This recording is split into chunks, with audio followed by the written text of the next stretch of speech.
Non, mais c'est vrai qu'on a été un petit peu surpris du départ d'Aliou Cissé qui était un peu précipité. Après, moi je l'ai dit, la vie c'est des cycles. J'avais conseillé à Aliou Cissé par le passé de partir. On peut être amis, mais aussi être objectif. Il avait atteint ses objectifs avec le Sénégal en étant champion d'Afrique et en qualifiant le pays en Coupe du Monde. Après, lui, il a décidé de continuer. Malheureusement, il est sorti pas par la porte qu'on souhaitait. Maintenant, ça n'enlève en rien tout ce qu'il a apporté au football sénégalais également, mais au football africain. Donc on lui souhaite bonne chance. L'intérêt m'a assuré par Pape Thiaw, avec qui j'échange également régulièrement. C'est un patriote, il connaît l'équipe nationale. Je vois que beaucoup de joueurs le plébiscitent. Il va y avoir sûrement, après le match contre le Burundi, des appels d'offres et on verra. En tout cas, il est bien positionné. Et moi, je suis pour l'expertise locale. Je veux que l'équipe nationale soit entraînée par un Sénégalais. Donc, on verra qui se présentera. Mais Pape Thiaw, pour l'instant, il fait de bons résultats et pourquoi pas lui. Passé à l'UCC, il a fait des choses extraordinaires. Mais je vous l'avais dit, pour moi, la vie, c'est des cycles. Il fait déjà 10 ans en équipe nationale. C'est un très bon coach.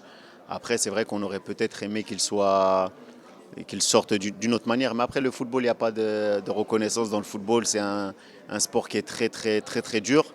Maintenant, il faut regarder les échéances à venir pour l'équipe nationale du Sénégal parce que le plus important, c'est toujours le pays. Ce n'est pas l'individu. Le Sénégal est une équipe avec des joueurs très talentueux, avec également des joueurs qui vont bientôt vivre leurs dernières années en équipe nationale. Je pense à Sadio Mané, je pense à Idrissa Gana Gueye, je pense à Edou Mendy, à Koulibaly. Donc on espère qu'eux, ils vont faire bloc pour que lors de la prochaine CAN, on ait les meilleurs résultats possibles.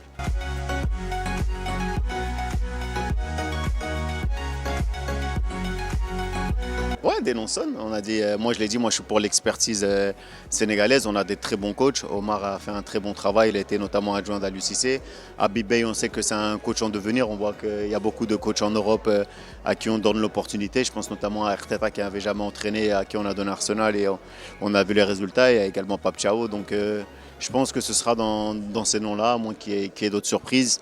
Mais voilà, je pense que l'équipe nationale du Sénégal a un très fort potentiel et si on s'unit les uns et les autres, on va faire encore de très beaux résultats dans les années à venir.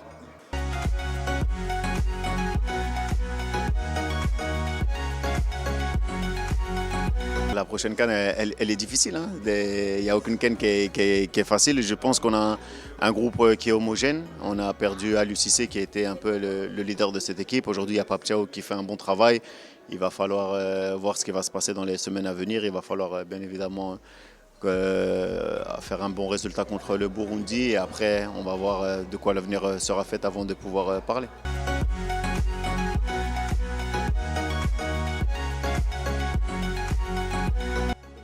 Oui, moi, Nicolas Jackson, je l'ai connu quand il avait 16 ans, 17 ans. Il était encore en Casamance. C'est un jeune qui a un talent extraordinaire. Il est monté très vite, très très haut. Donc, il est toujours en formation, en devenir. On a vu que sa première année au niveau de Chelsea, c'était pas simple. Même s'il a marqué 14 buts, qui est énorme en première ligue sans penalty. Mais il a encore une grande marge de progression, hein, même en équipe nationale. Le football africain est complètement différent du football européen. Il a marqué qu'un seul but pour l'instant, mais c'est un jeune qu'on accompagne, en qui on croit, et je pense que dans les années à venir, il va continuer à s'étoffer. En tout cas, on sera là pour bien le conseiller et le faire grandir aussi bien en club qu'en équipe nationale. Non, mais après, Sadio Mané, c'est un exemple. C'est quelqu'un d'extraordinaire. Il n'a pas fini d'écrire son histoire avec l'équipe nationale du Sénégal. Vous voyez, c'est quelqu'un qui marque tout le temps les buts décisifs. Il est très intelligent, Sadio. Il sait générer ses efforts et je pense que cette génération a encore besoin de Sadio Mané pour les accompagner. Après, Nicolas Jackson, Pape Matar Sarr, Iliman Ndiaye, Lamine Camara, toute cette génération de joueurs talentueux est en train d'arriver, de pousser. Et je pense que voilà, c'est une bonne alchimie entre les jeunes et les nouveaux, même si les petits jeunes doivent continuer à grandir pour les pousser et également écrire leur propre histoire.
Non, c'est bien. On a vu que c'était un match qui était pas facile au Mali, mais le Sénégal a bien géré cette confrontation.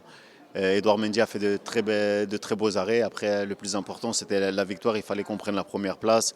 On a gagné 1-0, on est premier, donc le job a été bien fait.